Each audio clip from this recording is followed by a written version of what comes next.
Seguimos aquí en La Brújula por Radio La Luna AM 1140 y estamos ya acá, no en contacto porque acá está en esta mesa de trabajo nuestro amigo Guillermo Robledo. ¿Cómo te va, Guillermo? ¿Qué tal?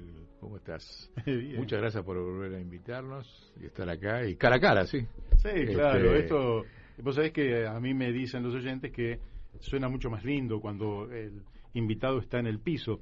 Ajá. Lo que pasa es que un poquito habíamos empezado con eso, después con la pandemia, lógicamente, 100% era por teléfono. Claro. Y bueno, ahora es como que nos estamos animando, y bueno, también el teléfono tiene la comodidad de que no te tenés que venir hasta la radio, y... Eso a la producción le ayuda mucho, ¿no? Porque Claro. puede ampliar el abanico de gente que participa del Así programa. es, Hay que así hacer es. un mix de las dos cosas. Claro, y bueno, y ahora los viernes también estoy tratando de tener poquitos invitados y Ajá. este viernes vamos a tener un amigo tuyo, Alfredo Grande. Ah, mirá. Alfredo. Sí, así que ya veo hoy. Somos compinches, ¿sabes? Que la hija de una de las hijas de él es la mejor amiga de mi hija, desde el jardín de infantes. O sea que nos conocimos con Alfredo desde, yo te diría, mi hija tiene 38 y hace 36 años. Ah, mirá. Sí, más que yo. De ir a salita de, no me acuerdo, salita jirafa, ¿cómo se llamaba? ¿Viste esos nombres que tiene? Bueno, con Guillermo Robledo vamos a hablar de algo para lo cual le voy a pedir a los oyentes que pongan mucha atención. Porque has difundido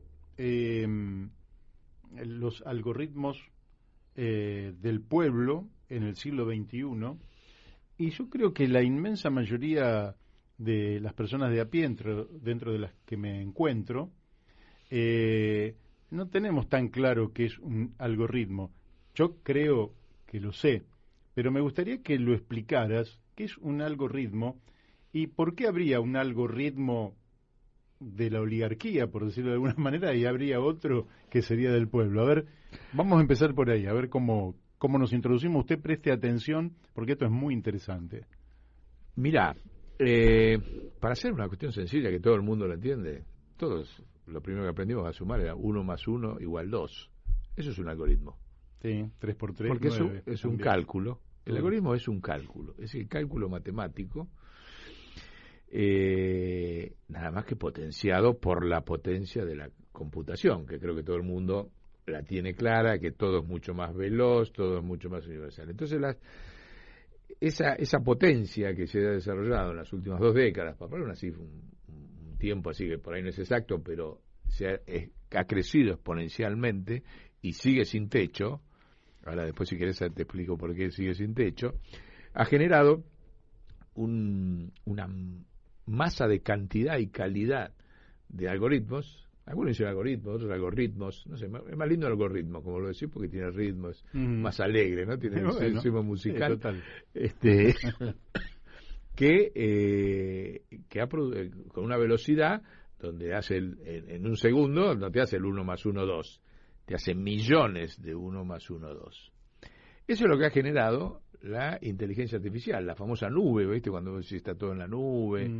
Bueno, y es una capacidad de cálculo sin límite, y ahora te explico por qué sin límite, y a una velocidad de tiempo real. Lo vimos todos los días nosotros cuando estamos usando un teléfono, la computadora, estamos usando ahí este proceso permanente de algoritmos que tienen a esa capacidad, están diseñados. Los algoritmos, estamos hablando ya de una sofisticación que no es el 1 más 1, 2, sino es una sofisticación que incluso, y acá va una cosa fuerte, muy fuerte, que es, aprenden de sí mismos, se autoperfeccionan. Yo hago un algoritmo para hacer frutillas con crema, por poner un ejemplo, y cada vez se aprende a hacer mejor la frutilla con crema, dentro de los parámetros que le fijó el algoritmo inicial, ¿no? Claro. Por eso le llaman máquina de aprender y demás. Bueno. Pero digamos que a través de los algoritmos, también vos ponés, quiero irme el fin de semana a Mar del Plata, voy a ver un hotel, y de pronto te llueven las propagandas, ha detectado tu interés, y tu interés lo ha transformado en propaganda. Un tema más delicado que es tus emociones. Claro. No es solo una información puntual. Hoy la inteligencia artificial Uh-huh. estudia como factor, ahí ya pasamos a una cuestión de factor de poder, como vos dijiste, de la oligarquía o de los intereses internacionales y del pueblo, sobre los estados emocionales de la sociedad. Sí, Que no claro. es menor, o sea, los detecta y puede generar devoluciones, no es que lo detecta y, mira, no, te genera, así como dijiste, yo pedí un hotel y me aparecieron 1000 de todo el abanico y a mi mamá le pasó el otro día, mi mamá tuvo una CB, entonces estaba con silla de ruedas y pidió un aparatito para hacerse masajes en los pies, lo compró.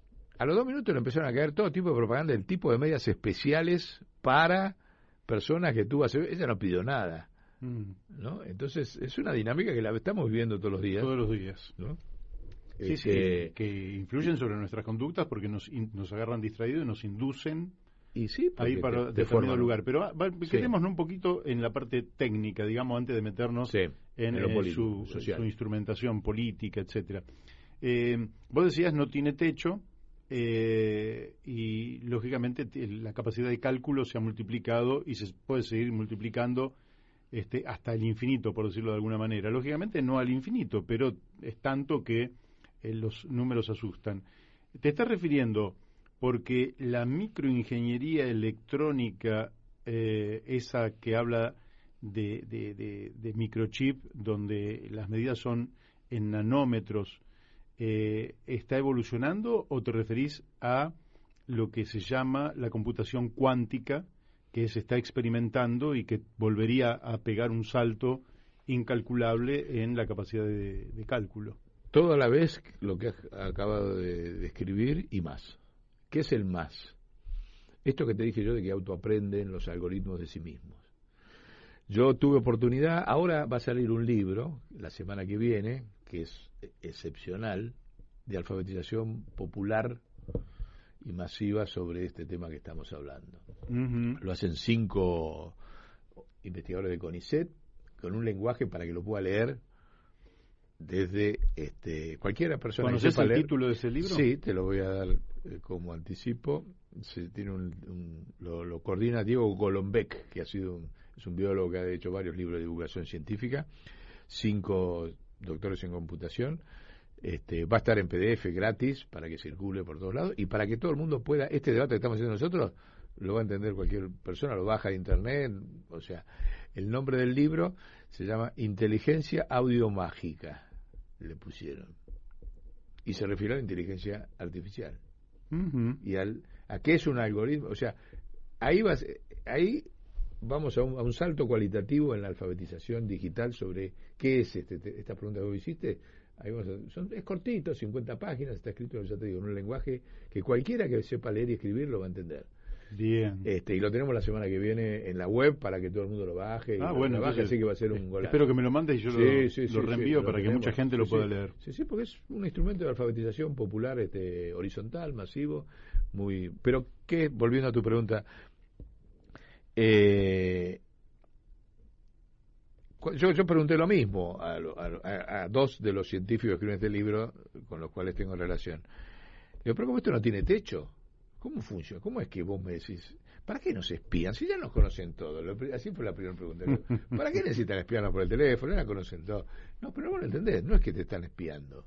Están aprendiendo. ¿Cómo que están aprendiendo? Sí, aprenden de todo lo que hacemos todos. Claro. En cada cosa. Le digo, ¿pero no tienen un techo? No. Dice, porque la nube, primero, cada vez crece más, porque es más barata hacer clúster de computadoras para inteligencia artificial. Y todos los países quieren tener soberanía en eso. Primer detalle interesante. Uh-huh. Entonces ninguno quiere depender del otro en un clúster de la inteligencia artificial.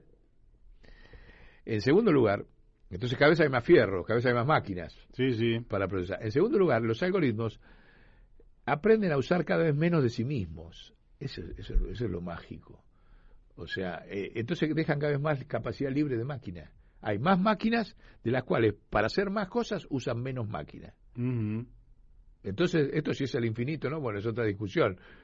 Pero que por varios milenios no tenés techo en este proceso de crecimiento que se llama inteligencia artificial, o ellos le han puesto este nombre más gancho, inteligencia audiomágica, Ese es el tema. Entonces, a estos aspectos que vos decís, de la microchip, la cuántica, la computación, se le suma un salto cualitativo sin techo en el proceso de aprendizaje y de ampliación de cálculo. Bien. Ahora, digamos que el que nos está escuchando está prestando atención y dice, sí, está bien, bueno, digámoslo así.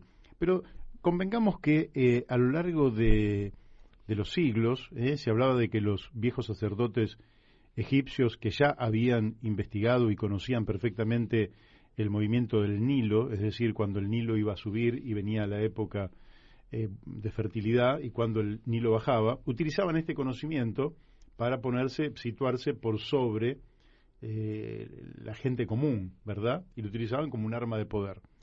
La inteligencia artificial, podríamos decir que todavía sigue siendo una caja negra que algunos utilizan como fórmula de poder. Si se abre esa caja negra y todo el mundo, como ocurrió en alguna etapa de la humanidad con la educación pública, donde aquellos conocimientos circunscriptos a un círculo muy reducido se abrieron a todo el pueblo, y por tanto también el conocimiento creció porque el pueblo participando en el conocimiento lo multiplicó millones de veces, ¿se puede abrir en principio esta caja negra al pueblo? ¿Vos decís que con este libro se va a abrir esta caja negra y todo el mundo va a entender de qué se trata? Mirá, entiendo lo que vos decís. Yo creo que este libro es un eslabón muy importante que se suma a este proceso de apertura que ya está en curso. Nosotros, viste que no sé si lo hemos hablado en otros programas, nosotros lo hemos dicho ya en donde tenemos la oportunidad de plantearlo, somos muy optimistas, a pesar de todo lo que se vive y qué sé yo, en la Argentina y en el mundo somos optimistas, tomando los tiempos, por ahí no cortos, pero sí medianos y largos. ¿Por qué? Porque esto que vos decís, la caja negra, está abierta, ya hay un proceso de alfabetización digital popular universal.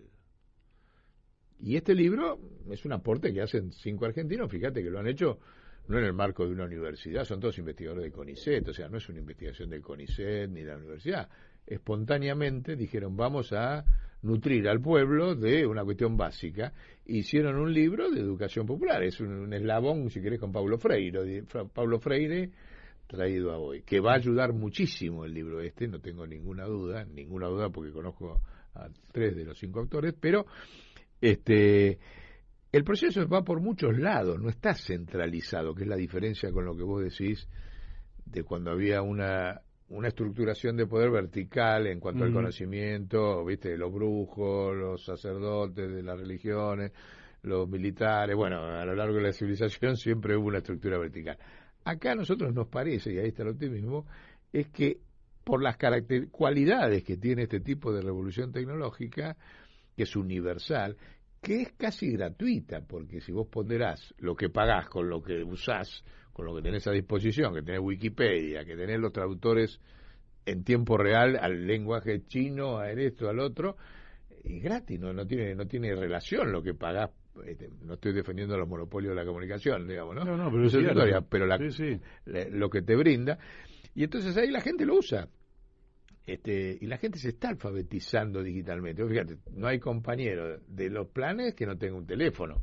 Sí, nadie carece de un teléfono. Por hablando de los más Argentina. excluidos, nadie. Sí. Y todo el mundo lo usa y se conecta, y esto, y conexión, y esto, y va, y quiero hacer un Zoom traducido con los pueblos africanos y tengo traducción simultánea. O sea, a ver, eso es el optimismo que nosotros creemos que los pueblos se vienen contradictoriamente, porque por otro lado también estás bombardeado, ¿no? Con los factores de poder que usan los algoritmos para confundirte, dividirte, ya lo sabemos eso. Pero el pueblo se alfabetiza. Para mí, ese proceso de alfabetización digital horizontal, por primera vez me animo a decir esto en la historia de la civilización. Porque si vos pensás, hasta academia, porque no, esta academia está en esta escuela, esta está en esta, entonces vos entras a esa universidad y te formatean con esa lógica. Digamos, siempre hay una dimensión vertical del poder, como vos dijiste recién, en la alfabetización. Esto es anárquicamente alfabetizable. Estás en un proceso anárquico de alfabetización. Virtuoso. Yo lo califico de virtuoso, porque la gente aprende más cosas, sabe más cosas. Sí, claro. A ver, el otro día, viste, cuando hablas aparecen conceptos, bueno. Entonces, este libro va a contribuir sustancialmente. Me parece bien que todos las radios, sobre todo, porque viste como vengo diciendo yo, que yo creo que el único lugar donde se produce política es en las radios alternativas.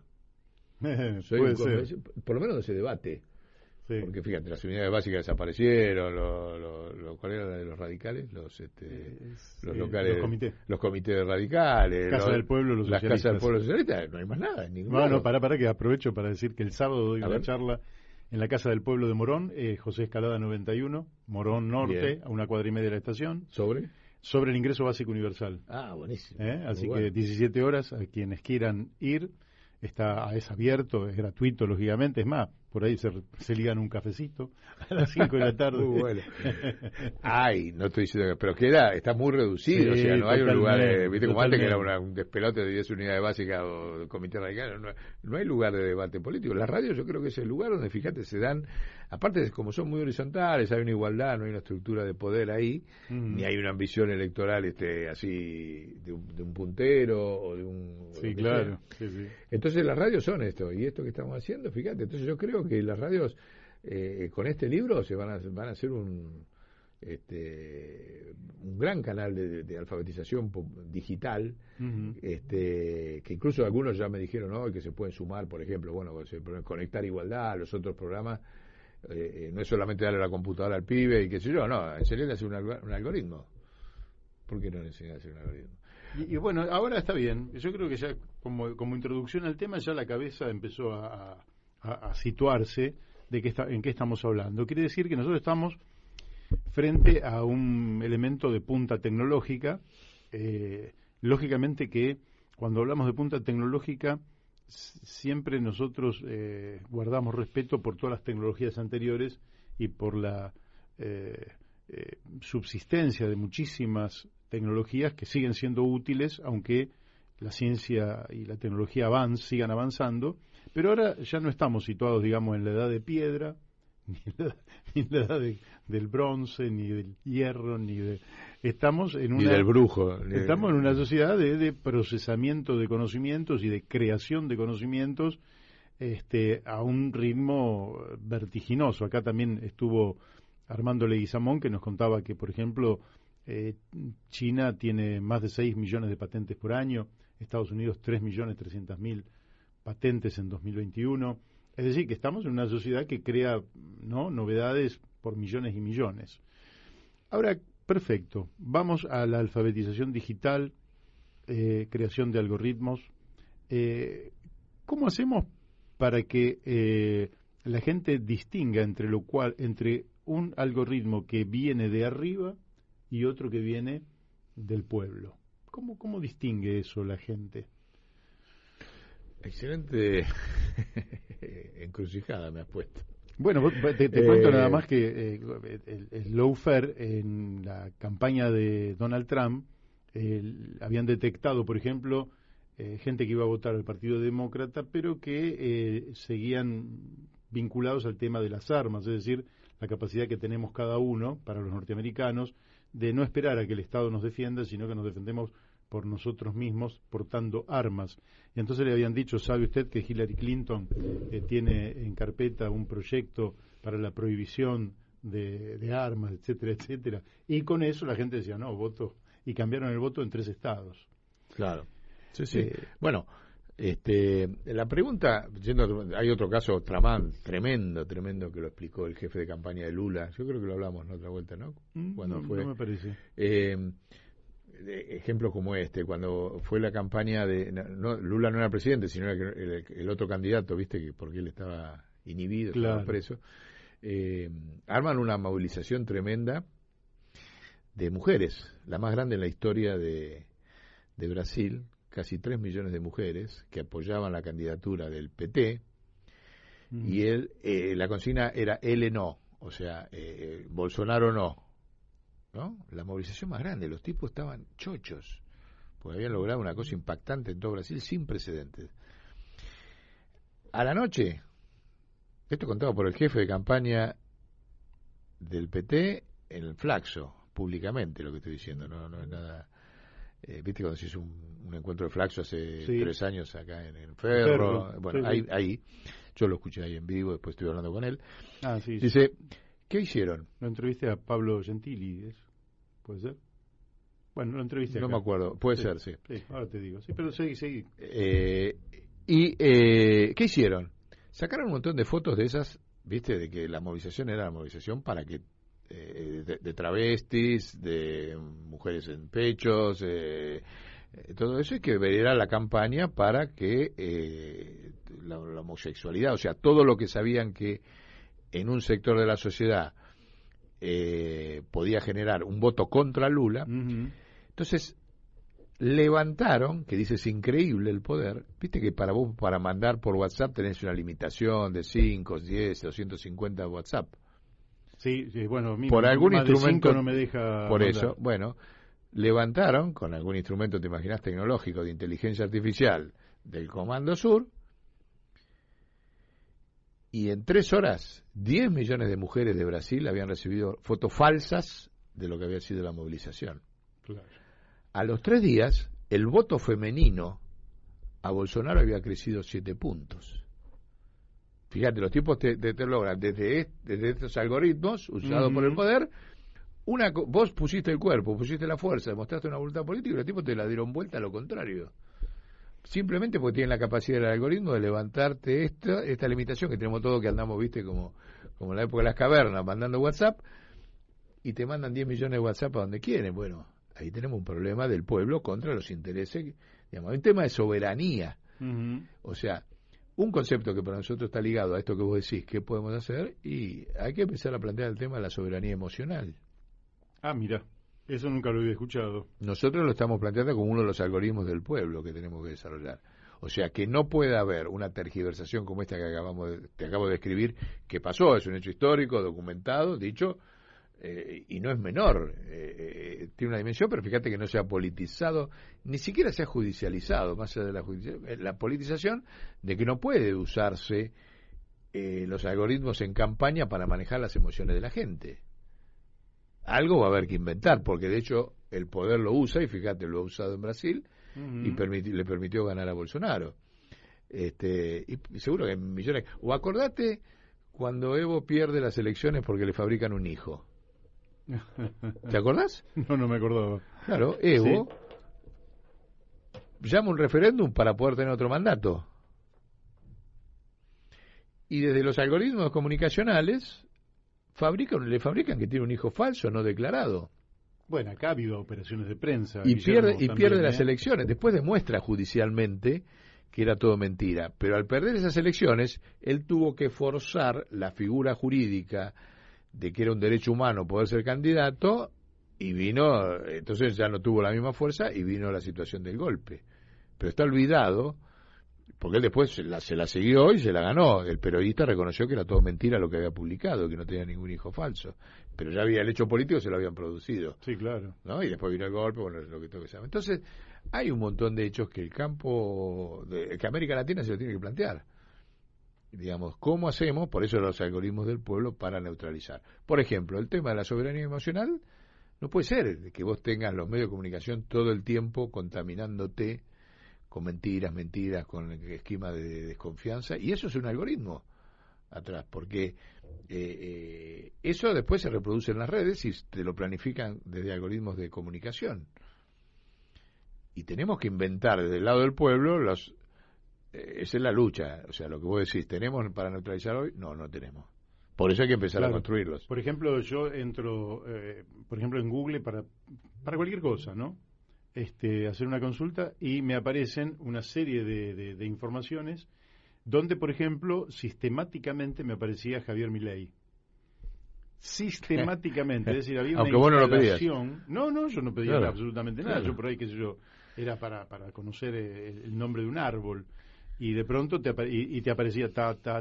Lo he verificado cientos de veces y lo que me llevó, lógicamente, a plantear que este muchacho fue instalado por algún poder que lo quieren instalar, que lo quieren, a pesar de que cualquiera podría descubrir rápidamente que carece del equilibrio emocional mínimo que se requiere para la función pública, porque eso es algo evidente, cualquiera que lo ve se da cuenta que el tipo carece de ese equilibrio emocional, psicológico, que requiere la reflexión profunda de alguien que va a tomar decisiones para un colectivo. Igual los tipos te lo imponen, y lógicamente yo creo que está hecho dentro de la expectativa de ir corriendo el debate hacia la derecha, ¿no? Es decir, que cada vez empieces a debatir ya cosas, debatís si tenés que tener o no tener banco central. Sí, digamos, es decir, te metieron en un debate, claro. En un debate absurdo. Es decir, Sí. si sos un país tenés que tener banco central. No lo podemos discutir. Pero los tipos te cambian la agenda y te meten en un debate que vos decís, pero ¿cómo vamos a debatir estas cosas? Bueno, eso se hace de algoritmos. ¿Cómo debatir si vamos a tener bandera? Eso. ¿Cómo vamos a debatir? Claro. ¿Me entendés? Entonces vos decís, pucha, ¿cómo nos están manipulando? ¿Pero desde dónde? Desde los algoritmos. Sí. Porque Milei podría estar diciendo eso 20 veces en todas las esquinas, que no lo conocería nadie en la Argentina. Así es. Ahora, cuando viene una decisión, que él es un hombre, un factor de poder X, después veremos cuál, ese factor de poder tiene un poder sobre el diseño de los algoritmos de comunicación que hace, como vos acabas de decir, que te aparezca, no pregunto por Milei, pero aparece Milei. Así es. Eso es un algoritmo. Eso es el 1 más 1, 2, hiper sofisticado y conducido. Y bueno, tenemos que... pero ¿entendés? Es como un arma. En la historia las armas existieron, pero en algún momento los pueblos aprendieron a usarlas y tuvieron un efecto de disuasión. Claro. La bomba atómica la tuvo Estados Unidos. ¿Sabes que hay una anécdota muy divertida de eso, no? Muy divertida, no sé qué puede ser, porque fue una tragedia terrible. No el hecho de la bomba, sino en esto del equilibrio de la neutralización, que el comité científico que estaba estudiando la bomba de los aliados, estaban todos. Entonces, Churchill tenía que mandar 2 ingenieros nucleares al desarrollo de la bomba. Y manda a uno de ellos miembros del Partido Comunista Inglés. Churchill. Todavía no estaba terminada la guerra.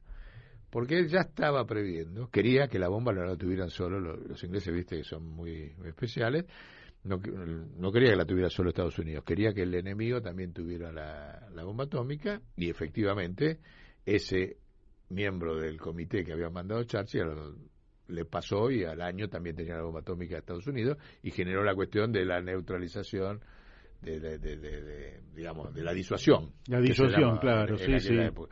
Entonces, ese mecanismo, hoy estamos en un estado donde no tenemos capacidad de disuasión sobre los algoritmos del poder, porque todavía, pero estamos en curso, los pueblos nos dijeron, bueno, vamos a desarrollar, por ejemplo, un algoritmo para demostrar que el ingreso básico universal es totalmente viable.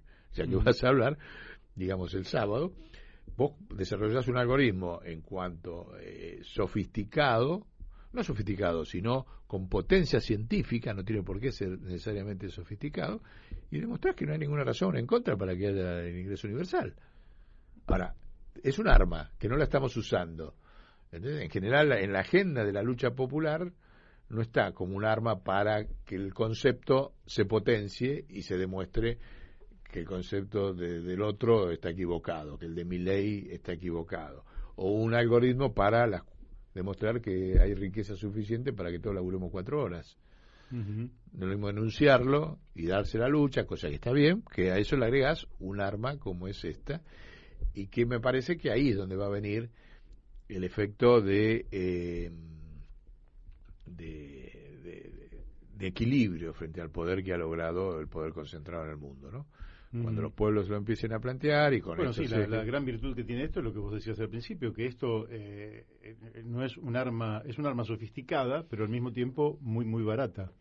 Exacto. Entonces, lógicamente que los pueblos se van a poder armar a un costo ínfimo, y esto puede cambiar las relaciones de fuerza en el mundo. Esto sería una suerte de democratización, lo que vos estás planteando. Absolutamente.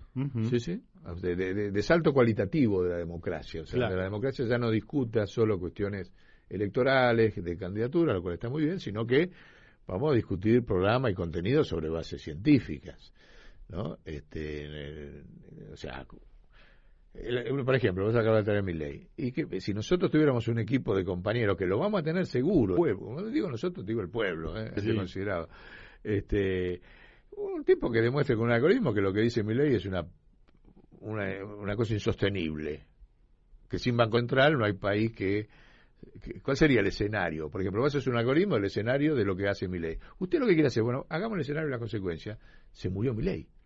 Sí, Porque, efectivamente. pero una cosa es que se lo discuta, lo demuestre. Mire, esto es lo que dice el señor. Quiere que pintemos este techo rojo. Bueno, pintamos este techo rojo, fíjese. Estas son las consecuencias. Y dígame que no. Y eso es un algoritmo. Nada más. Pero no lo tenemos, ¿entendés? Como... bueno, es realmente... Pero lo vamos a tener, lo vamos a tener, ¿no? Pero muy interesante lo que vos estás planteando. Me parece que vamos a leer el libro cuando aparezca. Sí. Seguramente vamos a volver El lunes que viene lo tenemos, está circulando ya. Sí, ya está circulando. Sí, ellos me pidieron, ellos lo tienen listo, pero me pidieron que hasta que no hagan la presentación formal, que va a ser el 23, que no lo circulemos. El 23 es el martes que viene. Sí. Ah, Sí. Bien. A Golombek, bueno, lo podés googlear, porque ha sacado muchísimos libros del siglo XXI y demás sobre divulgación científica. Él es biólogo. Uh-huh. Y bueno, es una garantía. Todos los libros de divulgación científica de él, ninguno fue nunca cuestionado de no ser serio, ¿no? Nos tenés una excelente noticia. Vamos a cambiar un poquito de tema. ¿Cómo estás viendo la situación en estos días, Guillermo? Porque hay una preocupación muy grande en la gente por el aumento de precios, digamos, ¿no? El otro día escuchaba a un consultor que aparece seguido por televisión y decía, no, acá hay una superestructura que se pregunta por la emisión monetaria. La gente ni sabe lo que es la emisión monetaria, lo puede suponer, en fin, pero la gente está preocupada por el aumento de los precios, que es lo que la afecta directamente y que es un desafío para el pueblo. Yo me compré el libro y lo leí de Andrés Azayán. No me convenció del todo. No lo leí. No me convenció del todo. Creo que me parece que él hace hincapié en... ¿Qué título es? ¿Te acordás, no? Sí, algo así como cómo combatir la inflación o algo por el estilo. Y él hace hincapié, pasa por las distintas escuelas con las cuales se han abordado el tema en la Argentina, los monetaristas, los estructuralistas, etcétera, y él hace hincapié en la cuestión inercial de la inflación, cosa que está bien, pero evidentemente es una cuestión bastante compleja para abordar, pero bueno, eso no nos metamos en el tema, digamos, dejémoslo a Sergio Massa, ¿cómo ves la cuestión política? Porque Massa no aparecía como un hombre directamente vinculado a las ideas del campo nacional y popular. A pesar de que tenía su vínculo con Labaña, pero su raíz es la UCD. Y es un muchacho con muchísimas aspiraciones y que ha tenido la audacia suficiente como para en un momento donde las papas quemaban, dice, yo asumo el Ministerio de Economía. ¿Cómo ves la situación política en general? Bueno, a ver, me parece que, digamos, el tema de lo que voy a decir, inflación y golpe de mercado son las dos caras de una misma moneda. Yo creo que ha habido un golpe de mercado en los últimos meses, digamos, no hay la suba del dólar, bueno, todo lo que sabemos y la inflación, y que va a seguir. O sea, ya los bancos dicen, la Argentina tiene el año que viene 100% de inflación. Yo creo que ese golpe de mercado es una decisión internacional que ha tenido ya un logro muy importante, dos logros, ha sido un tiro a varias bandas. O sea que yo soy medio adicto a las teorías conspirativas, ¿no? Ya me conoces. Pero en este caso la bajo a la cuestión monetaria, financiera que vos me planteás. Para mí hubo un momento muy fuerte hace unos 5 meses cuando Lula ganaba en la primera vuelta. Uh-huh. Tenía 50 puntos, 25 puntos tenía Bolsonaro. Y cuando Lula tira de que lo que hay, el programa de gobierno de él es hacer una divisa común latinoamericana, o sea, una divisa, no moneda, sino que el comercio entre los países de América Latina sea sin el dólar. Uh-huh. Sin el dólar. Si imaginás que una situación de esa sí se da, es un golpe, yo no te diría mortal, porque va a seguir existiendo, pero el dólar deja, el único lugar donde tiene una influencia decisiva es en América Latina, porque ya no manda en ningún lado. Entonces esa decisión, ese planteo de Lula, que curiosamente el Frente de Todos nunca agarró, ni Cristina, ni nadie le contestó la bocha, quedó solo hablando de eso Lula, y además tiene un equipo de 30 economistas trabajando sobre el tema. Yo creo que ahí se generó una ofensiva muy les preocupó mucho a Estados Unidos de que eso caminara y de que hubiera una reelección. Si había una reelección en la Argentina, con quien sea, Alberto, Massa o Cristina, se podía reconstruir el eje Lula, Argentina-Brasil, en torno a una divisa común, de comercio. Yo creo que ahí viene mi teoría de que los problemas estructurales de la inflación que tiene Argentina lo potenciaron con un golpe de mercado. ¿Por qué? Porque ya golpeó en dos sentidos. Acá debilitó al gobierno, porque pierde credibilidad frente a sus bases, y fíjate que ya Lula está a 7 puntos Bolsonaro de Lula, y Bolsonaro hizo campaña en base a lo que pasa en la Argentina. Eso no está muy conocido, no es muy conocido acá, pero cabalga sobre la inflación, cabalga sobre el lenguaje inclusivo, nos carga por Twitter, y todo ese tema. ¿Usted quiere que Brasil tenga la misma inflación que Argentina, del 100% anual? Vote a Lula. Eso ha sido parte de la campaña, y hoy ya Lula no gana en primera vuelta. Va a balotaje seguro, con lo cual no tiene mayoría en las dos cámaras, con lo cual entra con la misma debilidad con que entró Dilma. Bueno, es una explicación muy interesante. Y eso te lo manejan desde el dólar, te subo el dólar y empujan todo, acá en la Argentina. ¿Entendés? Sí, yo igual... Aparte de los problemas estructurales de Argentina, no podemos hablar. Pero... yo te voy a decir porque no soy afecto a la teoría conspirativa de la historia. Porque digo, la teoría conspirativa de la historia explica toda la historia, igual que la existencia del aire. Por tanto, no explica nada. Siempre hay conspiración contra todos los gobiernos, sí, en un club de fútbol, en un país. Sí, sí. Ahora, lo que uno se tiene que preguntar, ¿por qué en algunos lugares los gobiernos se estabilizan y en otros lugares los gobiernos se caen a pedazos? Claro, porque Bolivia no tiene inflación. En el medio de esto, Bolivia no tiene inflación. Bueno. O sea, el peor ejemplo para el imperio que Bolivia, buena pregunta, no tiene inflación. Guillermo, viste que rápido se pasó la hora, sí, ¿no? Sí. Bueno, tenés los últimos 30 segundos, que se lo estamos robando al programa siguiente. 30 segundos, bueno, hace punta, meté los algoritmos en el ingreso universal. Vas a dar una charla ahora el sábado y plantear, armar un equipo, ponemos todo a disposición, lo nuestro, el libro, todo, para empezar a demostrar de que es viable, de que no hay ninguna razón técnica, pero darle un sustento científico más que el ético, el político, el económico, ya sabemos. Hay riqueza suficiente, hay voluntad política, hay una necesidad. ¿Qué falta? El algoritmo. El algoritmo. Bueno, vamos con el algoritmo. Bueno, ustedes han escuchado a Guillermo Robledo. Nosotros nos estamos despidiendo.